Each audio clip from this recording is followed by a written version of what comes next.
This time, Mr. Vallis has got a couple additional remarks.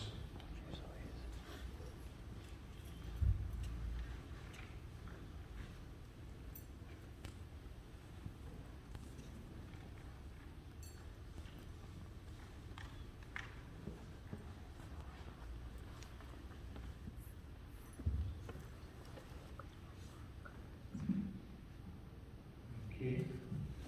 Johnny, can you come up?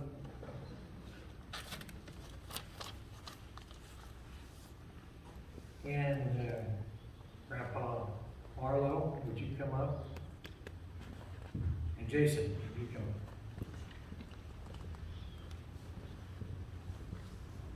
up?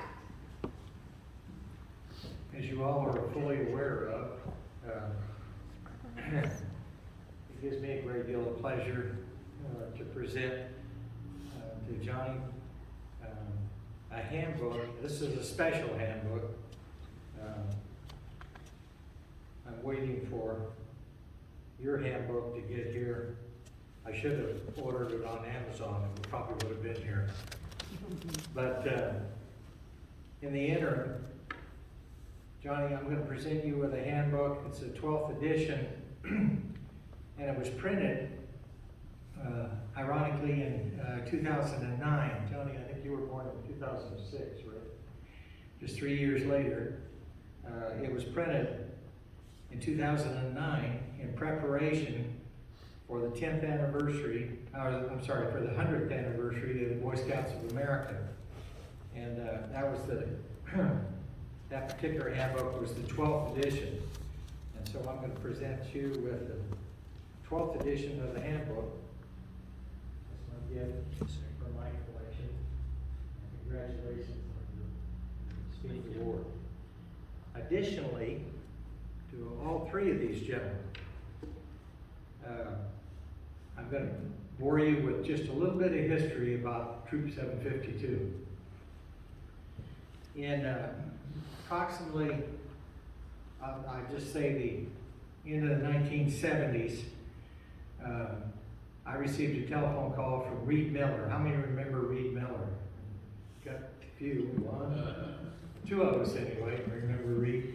Reed was a scoutmaster in this troop, and he took over for me as scoutmaster when I went on to do some duties, as Jason mentioned, some duties in the Boy Scouts of America, and my involvement at that time was chairman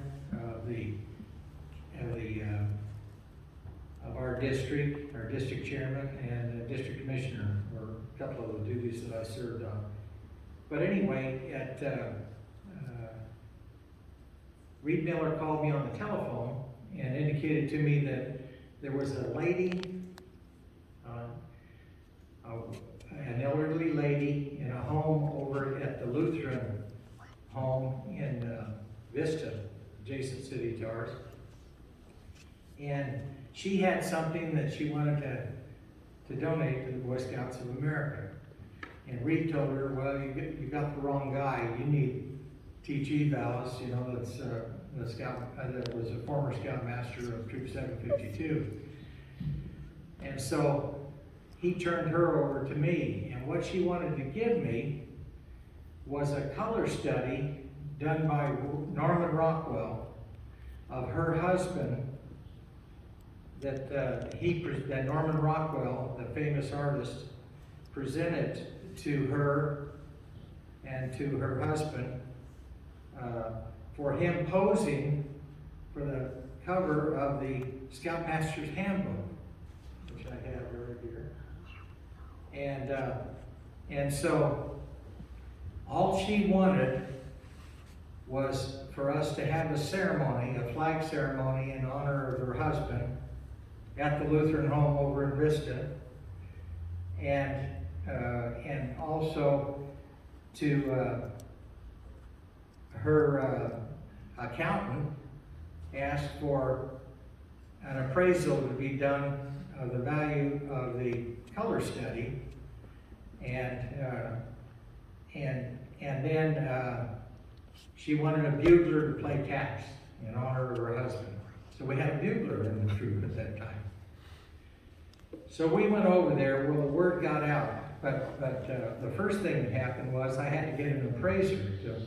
So I contacted the council, the San Diego Imperial Council, and they got involved, and they had an appraiser sent out from then Murray State College in Tennessee, where the Scouting Museum was at that time.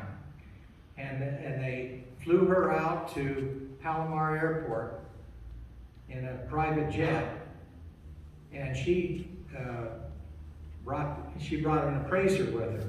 And the appraiser appraised the color study at $1,230,000.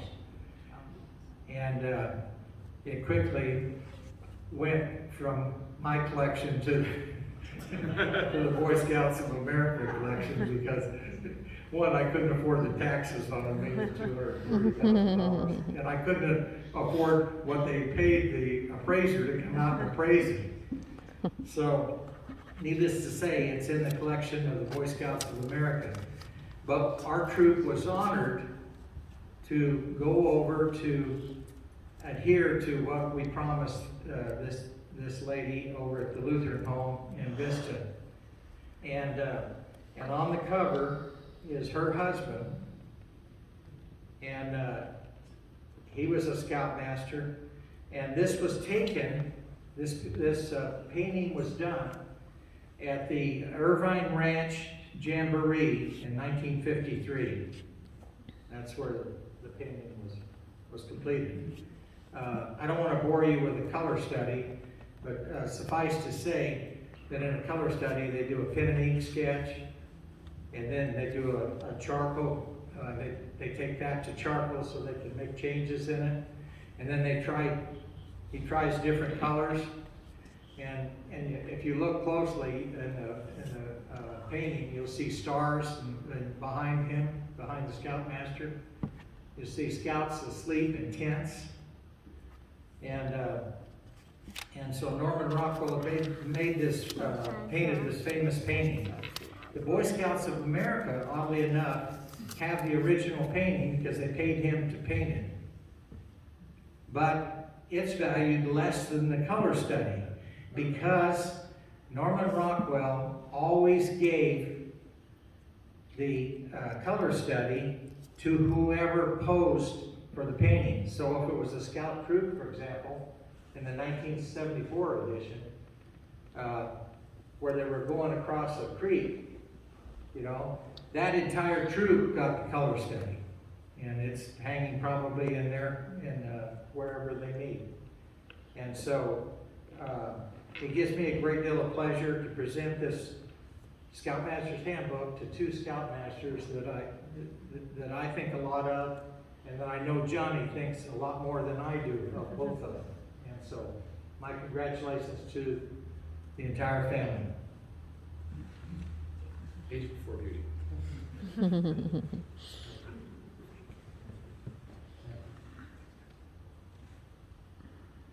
Now we do have a couple of other things for you, Johnny. Oh my gosh. Dismissed or whatever.